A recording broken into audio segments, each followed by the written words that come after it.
ఇది అనంతగిరి అనే ఒక చిన్న పల్లెటూరు. పేరుకు తగ్గట్టుగానే చుట్టూ కొండల మధ్య ఉంటుంది ఈ గ్రామం.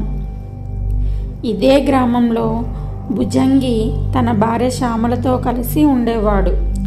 భుజంగి చాలా అమాయకుడు, మంచివాడు, కానీ ఏ పని చేత కాదు. ఇక భుజంగి భార్య శ్యామల చాలా అందగత్తె, మంచి మాటకారి, తెలివైనది కూడా.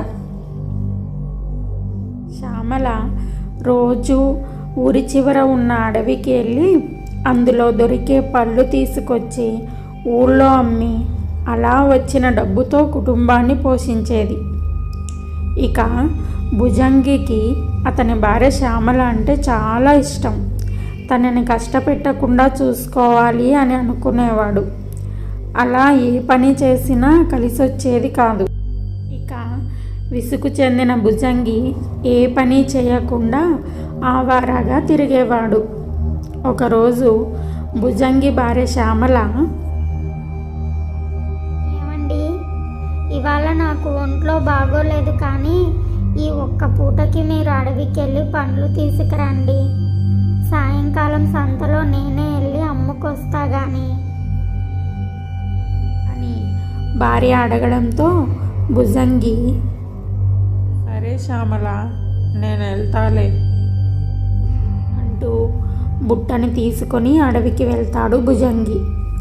అలా అడవంతా తిరిగి పళ్ళను కోసుకొని తిరిగి వస్తుండగా దారిలో హారం ఒకటి భుజంగి కంటికి కనబడుతుంది. బంగారు హారంలా ఉందే. ఈ హారం నా భార్య శ్యామలకైతే చాలా బాగుంటుంది. దీనిని నా భార్యకి ఇస్తాను, తను చాలా సంతోషిస్తుంది. పైగా పెళ్ళైన నాటి నుండి నేను తనకు ఒక చిన్న కానుక కూడా ఇవ్వలేదు అంటూ భుజంగి ఆ హారంని తీసుకొని ఇంటికి బయలుదేరుతాడు. ఇక చెట్టు చాటు నుండి ఇదంతా గమనిస్తున్న ఒక ముసలావిడ,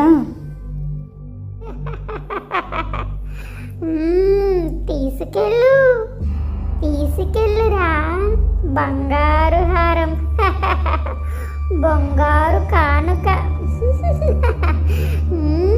తీసుకెళ్ళు అంటూ గట్టిగా నవ్వుకుంటుంది. ఇక భుజంగి ఇంటికెళ్ళి,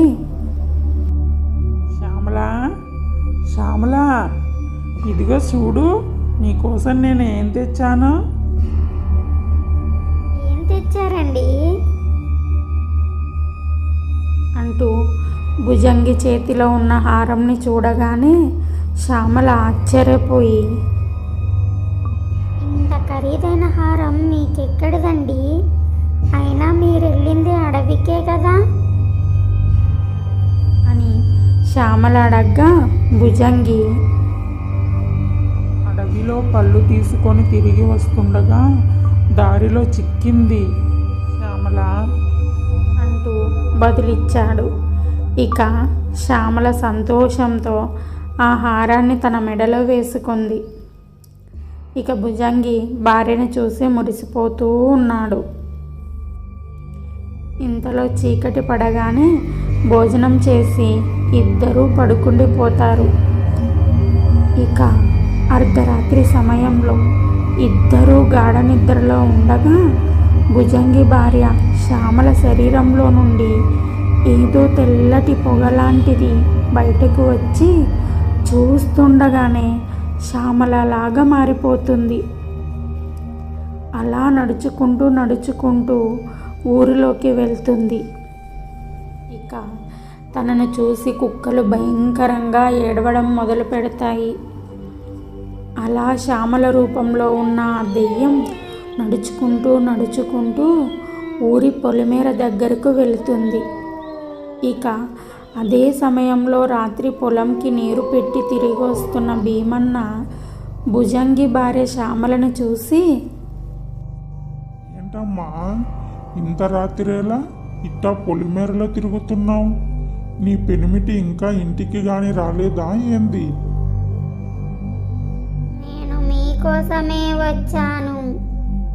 మీతో ఒక మాట చెప్పాలి. అలా పక్కకి వస్తారా? నాతో పనేంటమ్మా నీకు? అని భీమన్న అంటూ ఉండగా శ్యామల అతని కేసి అలాగే చూస్తూ ఉంటుంది. ఇక ఒక్కసారిగా భీమన్న ఆమె మైకంలోకి వెళ్ళిపోతాడు. శ్యామల చెప్పినట్టుగానే ఆమె వెనకాలే నడుచుకుంటూ వెళ్తాడు. అలా భీమన్నని ఒక బావి దగ్గరికి తీసుకెళ్తుంది శ్యామల.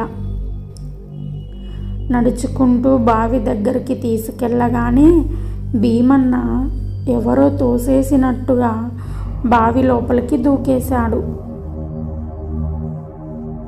ఇక మరుసటి రోజు ఇది ఏమీ తెలియని శ్యామల పళ్ళ కోసం అని అడవికి వెళ్తుంది. ఇక ఊరి మధ్యలో చాలామంది జనం గుంపు కట్టి భీమన్న అదృశ్యం గురించి మాట్లాడుకుంటూ ఉంటారు. కానీ శ్యామల ఇదేమీ పట్టించుకోకుండా వెళ్ళిపోతుంది. అలా రోజు రాత్రి సమయంలో వింత వింత శబ్దాలతో ఊరిలోని ప్రజలు భయంగా గడుపుతూ ఉంటారు. ఇక రోజు రోజుకి ఆ ఊళ్ళో నుండి ఎవరో ఒక మనిషి మాయమవుతూనే ఉంటారు. ఆ మాయ ఏంటో ఎవ్వరికీ అర్థం కావడం లేదు. ఇక ఊరి పెద్ద గ్రామ ప్రజల్ని పిలిచి, రోజు రోజుకి ఊళ్ళో మనుషులు మాయమైపోతూ ఉన్నారు. కాబట్టి మనమంతా జాగ్రత్తగా ఉండాలి.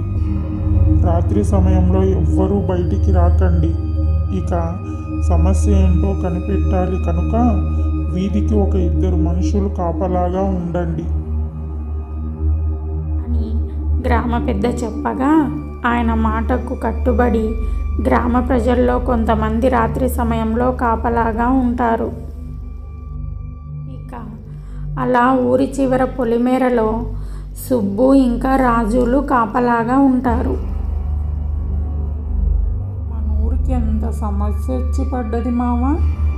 ఈ చిత్రం కాకపోతే రాత్రి అలా మగ మనుషులు మాత్రమే మాయమైపోవడం ఏంటి? అవునరా సుబ్బి, ఇది ఏదైనా దయ్యం పని అయితే కాదు కదా అని వాళ్ళిద్దరూ అలా మాట్లాడుకుంటూ ఉండగా పక్క ఊరి నుండి తిరిగి ఊళ్ళోకి రంగన్న అనే వ్యక్తి వస్తూ ఉంటాడు. ఇక సుబ్బు రాజులు ఆ వ్యక్తిని దూరం నుండి చూస్తూ ఉంటారు. ఇక రంగన్న ముందు శ్యామల ప్రత్యక్షమయ్యి రంగన్నను తన మాయలోకి దించుతుంది. దూరంగా ఉన్న ఆ ఇద్దరికి మాత్రం ఆ దెయ్యం కనిపించదు. ఇక రంగన్న ఊరిలోకి రాకుండా పక్కదారిలో వెళ్తూ ఉంటాడు. ఏంట్రా, ఊరి ఇటేపు ఉంటే మన రంగన్న మావ ఏంటి అటేపు వెళ్తున్నాడు? అదే కదా మామ, నాకు అర్థం కావట్లేదు. పద ఏంటో వెళ్ళి చూద్దాం అంటూ ఆ ఇద్దరూ కలిసి రంగన్నని అనుసరిస్తూ ఉన్నారు. అలా ఇద్దరూ చూస్తుండగానే రంగన్న కాసేపు అలా నడుచుకుంటూ బావి దగ్గరికి రాగానే అందులోకి దూకేశాడు. సుబ్బి, రంగన్న మావ ఎవరో తోసినట్టు అలా బావిలోకి పడ్డాడు. ఏంటో మామ, నాకు అంతా అయోమయంగా ఉంది. వెళ్ళి గ్రామ పెద్దకి చెబుదాం పదా అంటూ మరుసటి రోజు ఇద్దరూ కలిసి రాత్రి తాము చూసిన విషయమంతా గ్రామ పెద్దకు చెప్పాడు. ఏంట్రా మీరు చెప్పేది? మీ కళ్ళ ముందే రంగన్న బావిలో దూకేశాడా? అవునయ్య గారు, నిన్న రాత్రి రంగన్న మామ పక్క ఊరి నుండి నడుచుకుంటూ ఊళ్ళోకి రాకుండా ఆ ఊరి చివర ఉన్న బావి దగ్గరికి వెళ్ళి ఎవరో తోసినట్టు బావిలోకి దూకేశాడు.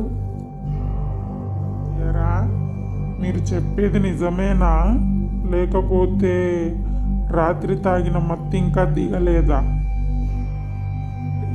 లేదయ్యా, మేము చెప్పేది నిజమేనయ్యా, మమ్మల్ని నమ్మండి.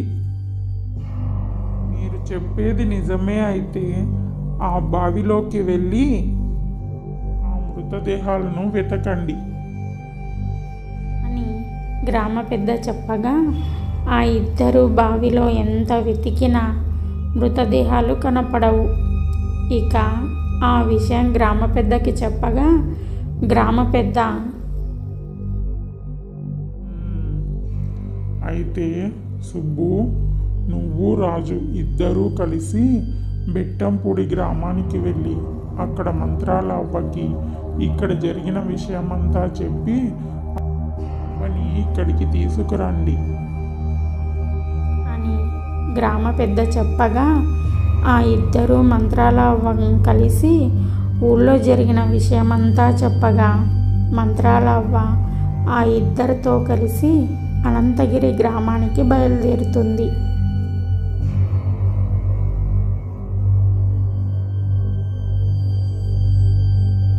ఇక రాజు సుబ్బులు మంత్రాల అవ్వని తీసుకొని అనంతగిరి గ్రామానికి చేరుకున్నారు. మంత్రాల అవ్వ ఊరి పొలిమేరకు రాగానే ఉంది, ఇక్కడ ఏదో దుష్టశక్తి ఉంది, ఈ ఊరికి పెద్ద అపాయమే పొంచి ఉంది అని అంటుంది. ఇక ముగ్గురు కలిసి గ్రామ పెద్ద దగ్గరికి వెళ్తారు. మంత్రాల అవ్వని చూసిన గ్రామ పెద్ద పిలవగానే వచ్చినందుకు చాలా సంతోషం అవ్వ. మా ఊళ్ళో కొన్ని రోజుల నుండి చాలా వింతలు జరుగుతున్నాయి. అంతేకాదు అవ్వ, మనుషులు మాయమైపోతున్నారు. ఈ ఇద్దరిని కాపలాగా పెడితే వీళ్ళిద్దరు ఏవేవో కథలు చెబుతున్నారు. వీళ్ళ మాటలు విని ఊర్లోని ప్రజలు ఎవరో చేతబడి చేస్తున్నారని భయపడుతున్నారు. ఇక నాకేం చేయాలో తెలియక మీకు కబురంపాను అవ్వ. మీరే ఎలాగైనా మా ఊరి సమస్యను తీర్చాలి అని గ్రామ పెద్ద అనగా మంత్రాల అవ్వ ఆ దుష్టశక్తి గురించి నేను తెలుసుకుంటాను, కానీ ముందు పూజకు కావలసిన ఏర్పాట్లు చేయండి మీరు. సరే అవ్వ, ఇప్పుడే పూజకు ఏర్పాటు చేస్తాను అని చెప్పి గ్రామ పెద్ద అక్కడి నుండి వెళ్ళిపోతాడు. ఇక మంత్రాల అవ్వ రాజు సుబ్బు, ఆ మనుషులు ఆత్మహత్య చేసుకుంటున్న ఆ బావి దగ్గరకు ఒకసారి నన్ను తీసుకెళ్ళండి. ఇక అవ్వ అడిగినట్లుగానే రాజు సుబ్బులు అవ్వని ఆ బావి దగ్గరకు తీసుకెళ్తారు. అవ్వ బావి దగ్గర కొంత మట్టిని తీసుకొని మంత్రాల ముగ్గు వేసి ముగ్గు మధ్యలో ఆ మట్టిని పెట్టి పూజను ప్రారంభిస్తుంది. ఇక అక్కడ జరుగుతున్నదంతా అవ్వకి తెలుస్తూ ఉంటుంది. అది తెలుసుకున్న మంత్రాల అవ్వ తాను తెచ్చిన మట్టితో ఒక మనిషిని సృష్టిస్తుంది. ఆ మనిషికి నువ్వు పొలిమేర దాటి వెళ్ళు అని ఆ మనిషిని ఆదేశిస్తుంది మంత్రాల అవ్వ. అలా ఆ మనిషి నడుచుకుంటూ పొలిమేర దగ్గరికి రాగానే శ్యామల రూపంలో ఉన్న దెయ్యం ప్రత్యక్షమయ్యి ఆ మనిషిని తన మైకంలోకి పడేస్తుంది. అలా ఆ మనిషిని తనతో పాటే బావి దగ్గరకు తీసుకెళ్తుంది. ఇక ఆ మనిషి తనంతట తానుగా ఆ బావిలోకి దూకేశాడు. ఇదంతా మాయాదర్పణంలో మంత్రాల అవ్వ చూస్తూ ఉంటుంది. ఇక బావి నుండి దూకిన మనిషి నేరుగా ఒక గుహలోకి పడిపోయాడు. ఆ మనిషికి అక్కడ తనలాగే వచ్చిన కొంతమంది మనుషుల కళేబరాలను చూస్తాడు. ఇక తల తిప్పి పక్కకి చూడగా ఒక పండు ముసలావిడ కనిపిస్తుంది. వీడితో కలిపి 5 మంది అయ్యారు. ఇంకా నా పూజకి చాలా మందినే బలి ఇవ్వాలి. పూజకి ఎక్కువ సమయం కూడా లేదు అని అనుకుంటూ మంత్రాల అవ్వ పంపిన మనిషిని బలిపీఠంపై పడుకోబెడుతుంది. ఇక తెల్లవారగానే బలికి అన్నీ సిద్ధం చేసుకొని బలిపీఠం దగ్గరికి వెళ్ళగా అక్కడ ఉన్న మనిషి కాస్త మాయమైపోతాడు. ఇక ముసలి మంత్రగత్తె ఆశ్చర్యపోయి ఏడి వీడు ఏడి వీడు ఏమైపోయాడు? అయ్యో, నా పూజకు భంగం కలిగిందే. గట్టిగా కేకలు పెడుతూ ఉంటుంది. ఇక మంత్రాల అవ్వ ఇదంతా ఎవరి పనో అంతా తెలిసిపోయింది. ఎవరి పని అవ్వా? ఎవరు ఇదంతా చేస్తుంది? చెప్పండి అవ్వా, ఎవరు? చెప్తాను, చెప్పాల్సిన సమయం వస్తుంది. మీరంతా ఎవరిళ్లకు వాళ్ళు వెళ్ళిపోండి అంటూ మంత్రాల అవ్వ వాళ్ళని ఇంటికి పంపి పొలిమేర దగ్గరకు వెళ్ళి అంతా పరీక్షగా చూస్తూ ఉంటుంది. ఇంతలో అక్కడికి పళ్ళబుట్టతో శ్యామల ఎదురవుతుంది. ఆహా, నిన్న రాత్రి నాకు కనిపించింది ఈ అమ్మాయే కదా అని అనుకుంటూ ఆమె మెడ వైపు చూడగా మంత్రాల అవ్వకి ఏదో దుష్ట సంకేతం కలిగింది. వెంటనే, చూడు తల్లి, నీ పేరేంటి? నా పేరు శ్యామల అవ్వ, మాది ఇదే ఊరే. అవునా, మరి నీ మెడలో ఆ మెరుస్తున్న హారం నీకెక్కడిది? ఇది నా భర్త నాకు కానుకగా ఇచ్చారు అవ్వ. అని చెప్పి శ్యామల అక్కడి నుండి వెళ్ళిపోతుంది. ఇక మంత్రాల అవ్వ గ్రామ పెద్దకి విషయం అంతా చెప్పి భుజంగిని పిలవమంటుంది. ఇక భుజంగిని చూసిన మంత్రాల అవ్వ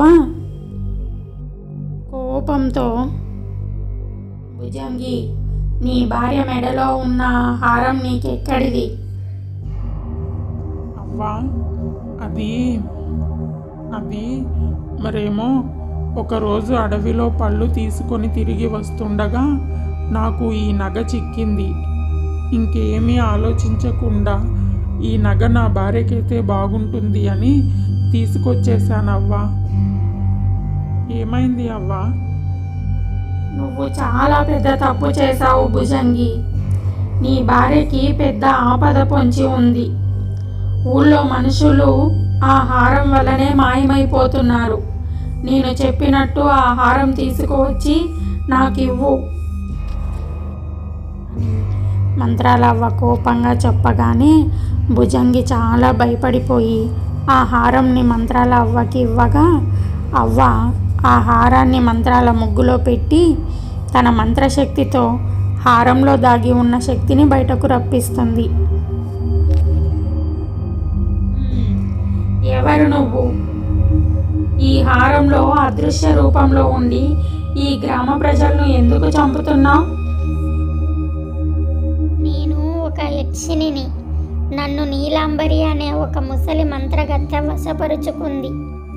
నిత్య యవ్వనం కోసం 21 మంది మగ మనుషులను బలి ఇవ్వాలి. తన క్షుద్ర పూజ కోసం మనుషులను తీసుకురావడానికి ఆ ముసలి మంత్రగత్తె నన్ను ఆదేశించింది. ఎన్నో ఏళ్ల కఠోర ఉపాసన పొంది నన్ను వశం చేసుకుంది ఆ ముసలి మంత్రగత్తె.